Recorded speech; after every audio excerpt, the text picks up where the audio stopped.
Meus amigos, muito bom dia. Sejam bem-vindos a mais um estudo nas nossas aulas dominicais. Espero que todos estejam bem, espero que todos estejam dispostos a participar deste estudo. Espero que seja útil, como eu sempre digo e como sempre nas minhas orações eu peço a Deus, que possa ser edificante, que possa alcançar pessoas que se interessem e que possa acrescentar alguma coisa aos seus estudos, a sua vontade de se aproximar de Deus. E nesses estudos que nós estamos fazendo, aqueles que estão acompanhando já sabem, né? Nós estamos aí pensando na situação do homem perante Deus.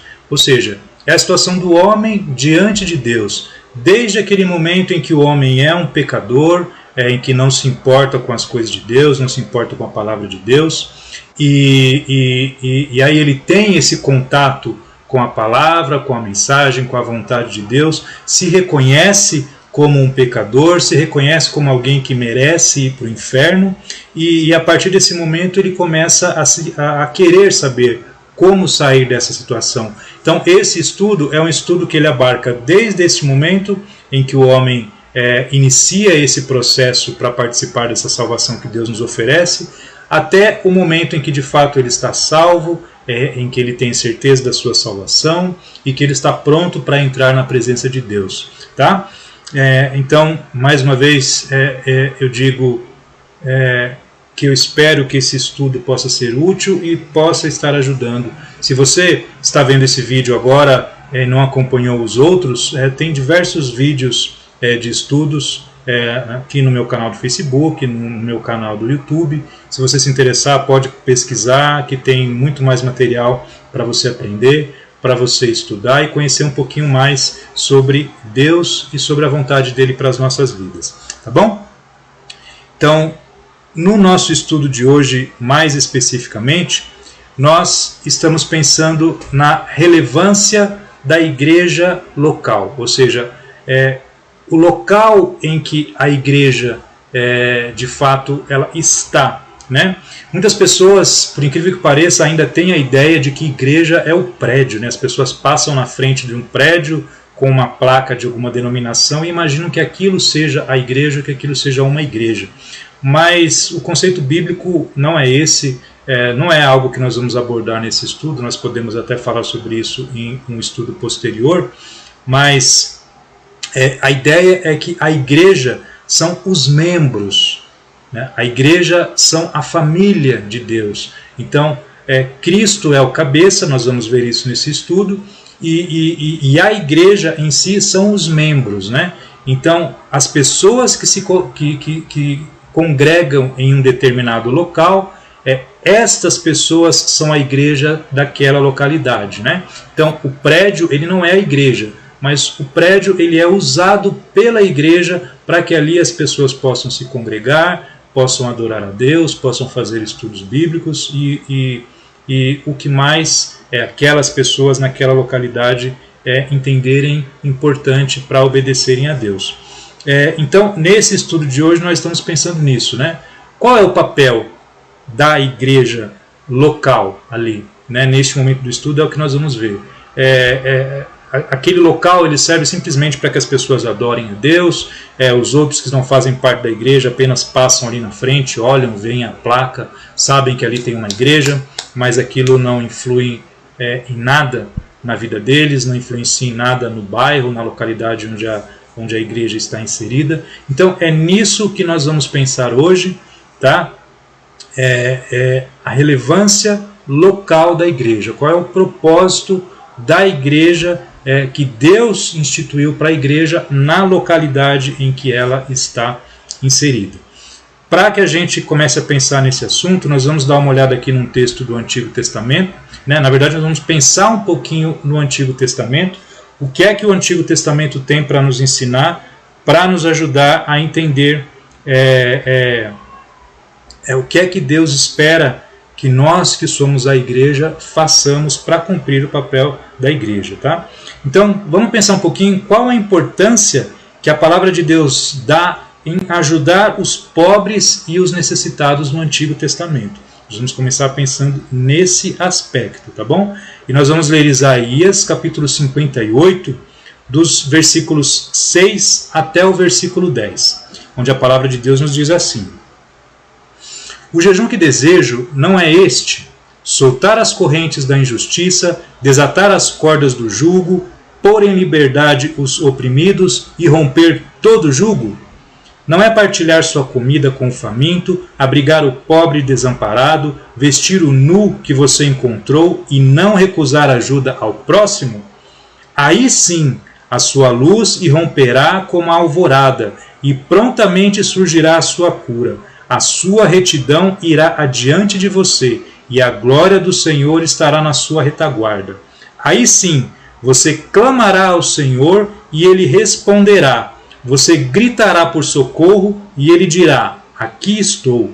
Se você eliminar do seu meio o jugo opressor, o dedo acusador e a falsidade do falar, se com renúncia própria você beneficiar os famintos e satisfazer o anseio dos aflitos, então a sua luz despontará nas trevas e a sua noite será como o meio-dia. Olhem que passagem maravilhosa, né? O versículo 9 dessa passagem, que diz aí, né, não está marcado, mas é onde diz assim: aí sim você clamará ao Senhor e Ele responderá. Né? Você gritará por socorro e Ele dirá: aqui estou. Então essa passagem ela nos ensina que se obedecemos esses preceitos divinos, Deus ele vai atender às nossas orações.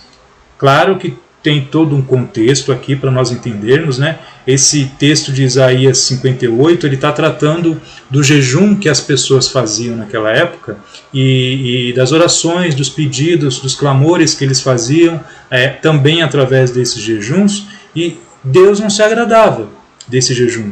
Então aqui no texto está sendo explicado o que é que eles estavam fazendo de errado e o que é que eles deveriam fazer para que aí sim Deus pudesse ouvir as orações, pudesse ouvir o clamor deles, tá?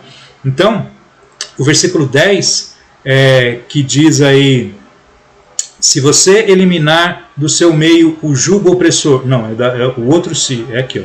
Se com renúncia própria você beneficiar os famintos e satisfazer o anseio dos aflitos, então a sua luz despontará nas trevas. Então percebem que interessante isso daqui que ele diz, né? Se com renúncia própria você beneficiar os famintos, né? Então é um esforço pessoal, né? Cada um deveria fazer o seu esforço pessoal para fazer uma renúncia própria, ou seja, abrir mão de alguma coisa para poder beneficiar os famintos, né?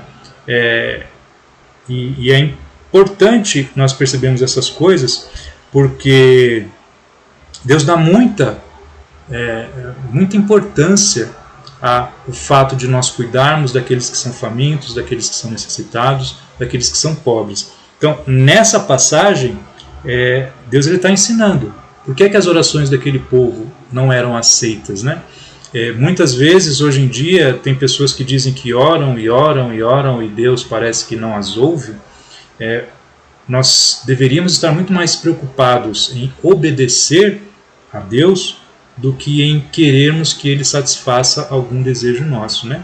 Então, para pensarmos um pouquinho nessa ideia da relevância local da igreja, é interessante que nós percebemos a importância que Deus dá, primeiramente aqui no Antigo Testamento, para essa ajuda aos pobres, aos famintos e aos necessitados, tá? Uma próxima passagem que nós vamos ver. Salmo 72, do 1 ao 4. Reveste da tua justiça, ó Rei, ó Deus, e o Filho do Rei, da tua retidão, para que ele julgue com retidão e com justiça os teus que sofrem opressão. Que os montes tragam prosperidade ao povo, e as colinas o fruto da justiça. Defenda ele os oprimidos entre o povo e liberte os filhos dos pobres. Esmague ele o opressor. É impressionante nós verificarmos que Deus queria que os reis que ele instituiu no Antigo Testamento, tanto antes na época dos reis, também na época dos juízes, Deus queria que os juízes, que esses reis cuidassem bem do seu povo, né? então que defendessem os oprimidos, que libertassem os filhos dos pobres, né? Que esmagasse o opressor. Então Deus tinha essa preocupação muito grande em cuidar dos pobres, dos necessitados, daqueles que de fato necessitam de ajuda.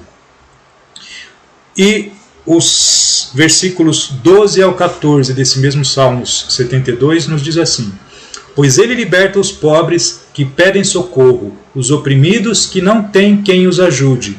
Ele se compadece dos fracos e dos pobres e os salva da morte. Ele os resgata da opressão e da violência, pois aos seus olhos a vida deles é preciosa. Quando nós olhamos para uma passagem dessa, não vem à mente de vocês algo como aí o Super-Homem, né? Olhem a passagem de novo.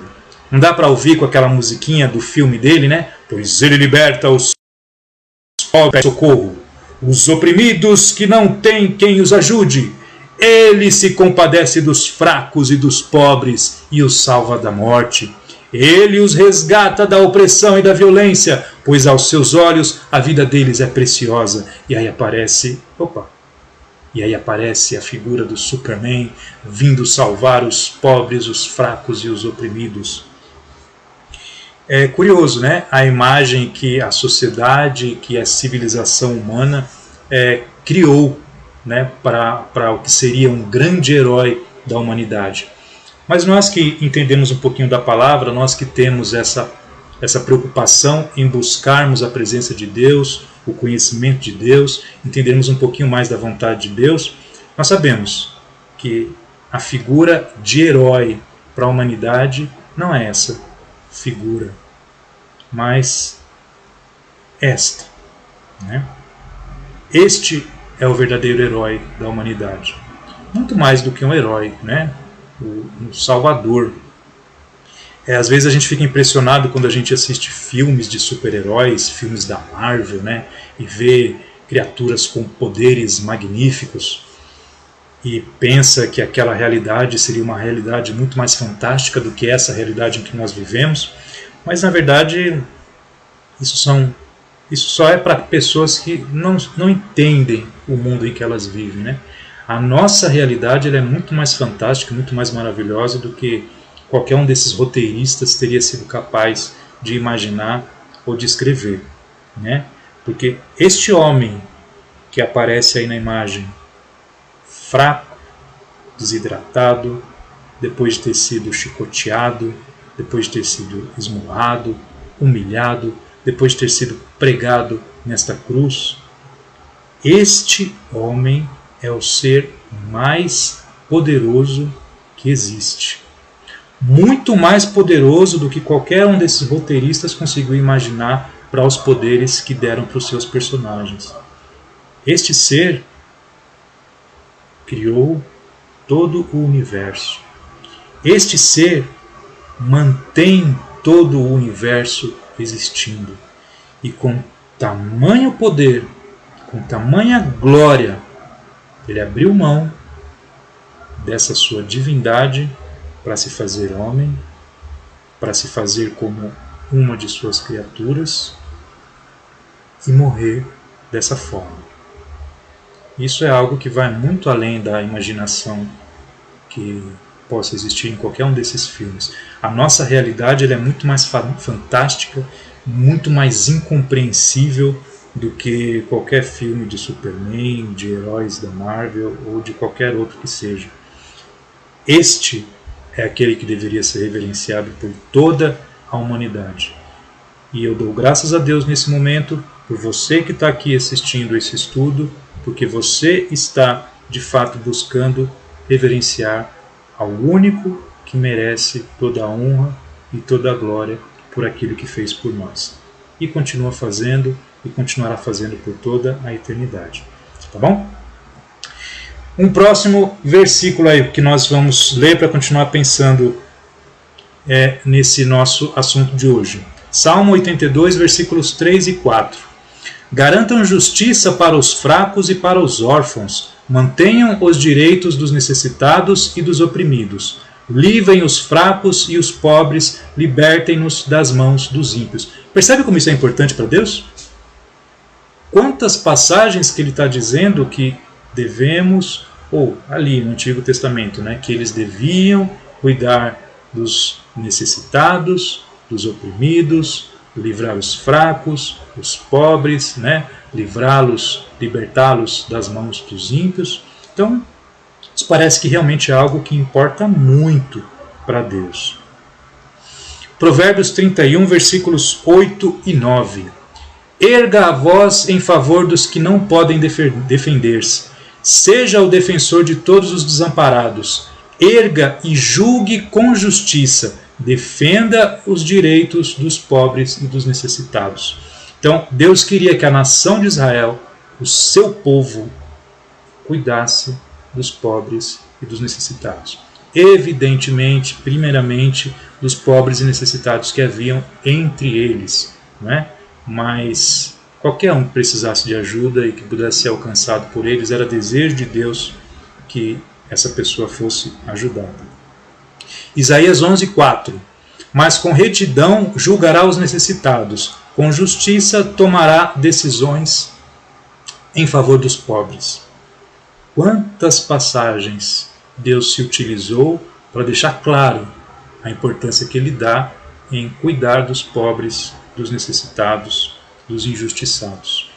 Jeremias capítulo 22, versículo 3. Assim diz o Senhor: administrem a justiça e o direito, livrem o explorado das mãos do opressor, não oprimam nem maltratem os estrangeiros, o órfão ou a viúva, nem derramem sangue inocente neste lugar. Então Deus continua dizendo para administrar bem a justiça, o direito, né, para livrar os explorados da mão dos opressores. Então realmente é impressionante como Deus dá importância a isso. 22:16 do livro de Jeremias. Ele defendeu a causa do pobre e do necessitado, e assim tudo corria bem. Não é isso que significa conhecer-me? Declara o Senhor. Esse versículo ele é crucial. Ele é crucial para aqueles que querem de fato fazer a vontade de Deus, né? Não está falando dele que defendeu a causa do pobre e do necessitado e por isso tudo corria bem para essa pessoa, né? E o versículo termina dizendo: não é isso que significa conhecer-me? Declara o Senhor. Então, nesses versículos de Jeremias, nós percebemos a importância que devemos dar em obedecer a estes preceitos de Deus, né? Então, Deus diz que fazer isso é conhecê-lo, né? Ou seja, se não estamos dando nenhuma importância a estas questões, será que nós podemos dizer que conhecemos a Deus? Né? Porque aquele que cuida do pobre, aquele que cuida do necessitado, aquele que defende a causa deles, esse versículo está dizendo que isto é que significa conhecer ao Senhor, né? Conhecer a Deus. Porque temos que nos importar com aquilo que importa para Deus. Como eu posso dizer que eu conheço Deus se eu não me preocupo com as coisas que são importantes para Ele, né? Então, nós vimos a importância que o Antigo Testamento dá para este preceito, né? Para esse envolvimento social, vamos dizer assim, que o seu povo precisa ter, né? No ambiente em que ele existe ali. E tratamos até aqui do Antigo Testamento. Então agora, nesse momento, nós vamos tratar um pouquinho do que é que o Novo Testamento nos diz e nos ensina com relação a esse mesmo assunto. Porque para aqueles que têm acompanhado a maioria das minhas aulas, devem se lembrar de outros estudos em que nós vimos que nós não seguimos o Antigo Testamento, né? Tudo que foi escrito no Antigo Testamento, nas Sagradas Escrituras, foi escrito para o nosso aprendizado, para o nosso crescimento. Mas as bases daquilo que nós seguimos está no Novo Testamento. Nós seguimos a doutrina dos apóstolos e não as leis de Moisés, né? Cristo cumpriu toda a lei. Cristo é o fim da lei. Os profetas, eles profetizaram até João. Então, para que haveria necessidade de uma nova aliança se nós ainda estivéssemos presos à antiga, tá? Então, por isso a importância de vermos o que o Novo Testamento nos diz sobre esse assunto. Aprendemos como é que Deus tratava com o seu povo no Antigo Testamento, e vamos ver agora qual é a orientação que o Novo Testamento nos dá com relação a este mesmo assunto. Então, Tiago capítulo 1, versículo 27. A religião pura e imaculada diante de nosso Deus e Pai é esta: visitar os órfãos e as viúvas nas suas aflições e guardar-se isento da corrupção do mundo. Existem tantas religiões espalhadas pelo mundo, das mais diversas formas, tantas doutrinas, tantos ritos que as pessoas imaginam que precisam cumprir para poder se aproximar de Deus, ou para poder agradar a Deus, ou aquilo que elas chamam de Deus, de deuses, ou seja lá aquilo que elas venerem, né? Tantas religiões espalhadas pela face da terra, tantos deuses que as pessoas veneram. E o que é religião para Deus, né? Será que religião é nós termos um certo ritual que a gente cumpra, né? Algumas obrigações ali diante de um culto que a gente ofereça? O que é a religião para Deus? A religião pura e imaculada diante de nosso Deus e Pai é esta. Olhem só. Visitar os órfãos e as viúvas nas suas aflições e guardar-se isento da corrupção do mundo. Você quer ser uma pessoa religiosa? Está aqui a descrição do que você precisa fazer para ser uma pessoa religiosa dentro daquilo que é a religião que Deus aceita. É impressionante isso. Como deve ser uma igreja, né? Vamos pensar um pouquinho nisso agora. Aqui em Efésios capítulo 5, versículos dos 25 ao 27, olha só o que nós encontramos.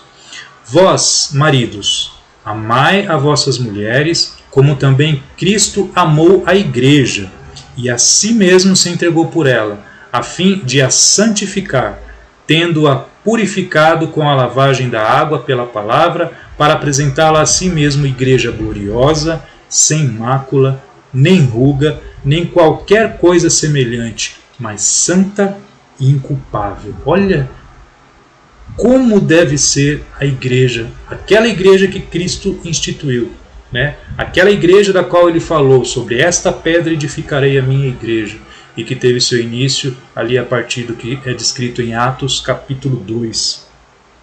A igreja ela deve ser santa, ela deve ser irrepreensível, ela deve ser inculpável. Evidentemente, tudo isso mediante o sacrifício de Cristo, né?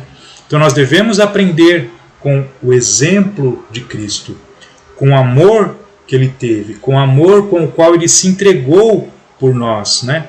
E temos que amar os nossos semelhantes da mesma forma. Se nós somos discípulos de Cristo, temos que aprender a agir como o nosso mestre nos ensina a agir, né? Então temos que amar os nossos semelhantes desta mesma forma com que Cristo nos amou. É com entrega, não é sem sacrifício. Eu não posso achar que eu faço uma coisinha simples, dou, sei lá, 10 reais aqui e pronto, né? Já cumpri com a minha obrigação de ajudar o próximo. Não, é com sacrifício, né? Nós temos que abrir mão de alguma coisa importante para nós, nós temos que fazer um sacrifício com o intuito de ajudar a alguém que esteja em necessidade, né? Então uma igreja, para ser inculpável, ela não pode deixar nenhum aspecto dos ensinamentos de Deus de fora daquilo que costuma se chamar do ministério daquela igreja, né? Pois assim é impossível que aquela igreja esteja sem mácula. Então, quando nós olhamos para a nossa igreja local, temos que perceber o que é que nós estamos fazendo nesta igreja. E se percebermos que a Bíblia fala de coisas que a igreja precisa fazer e nós não estamos fazendo, nós temos que nos atentar a isso.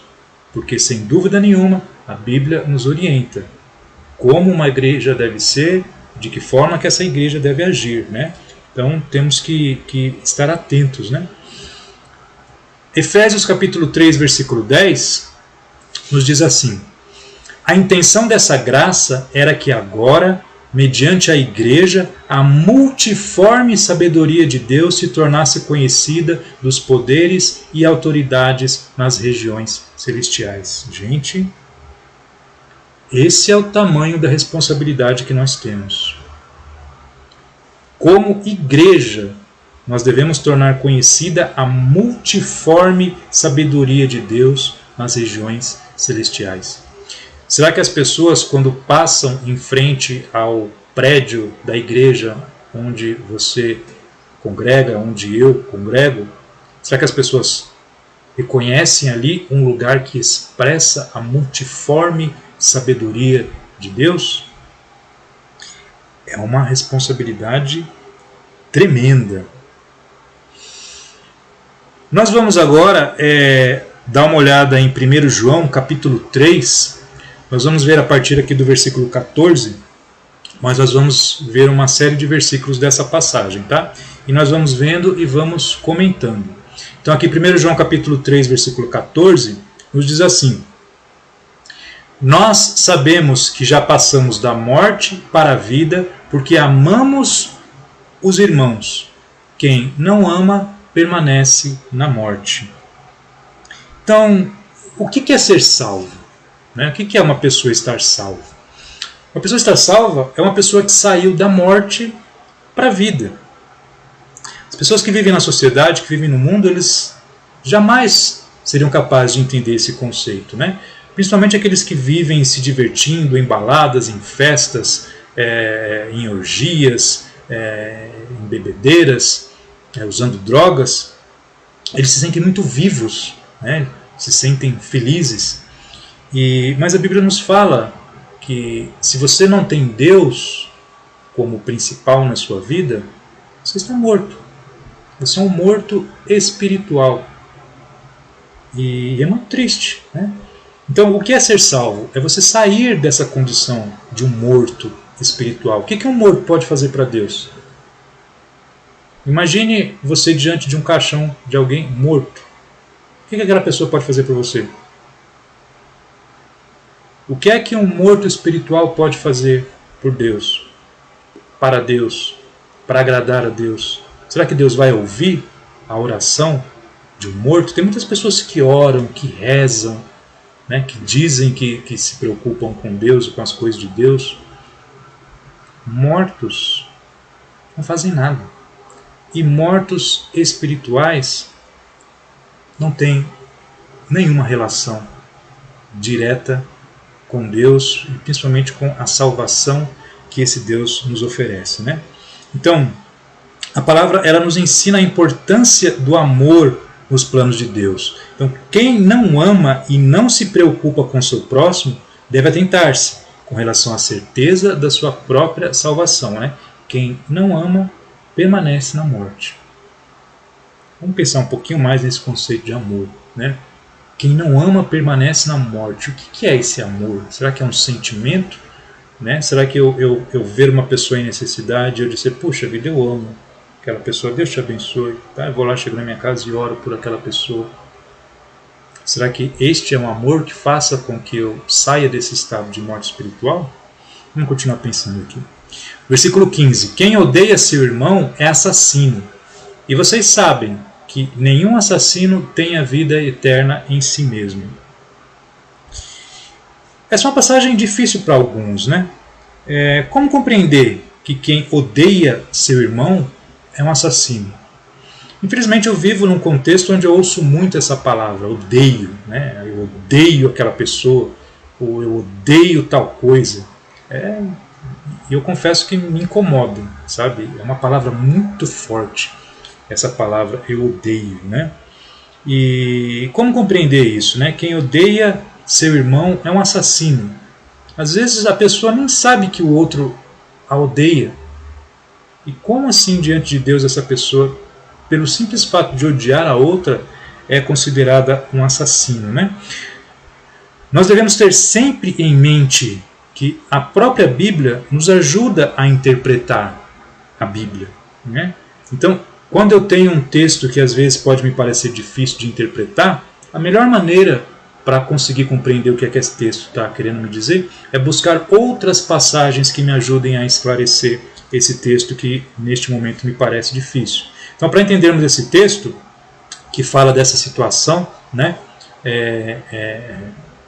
terrível, que é um assassinato, né? Aqui é um homem que assassinou um outro e ainda tentou esconder o corpo ali de alguma forma, né?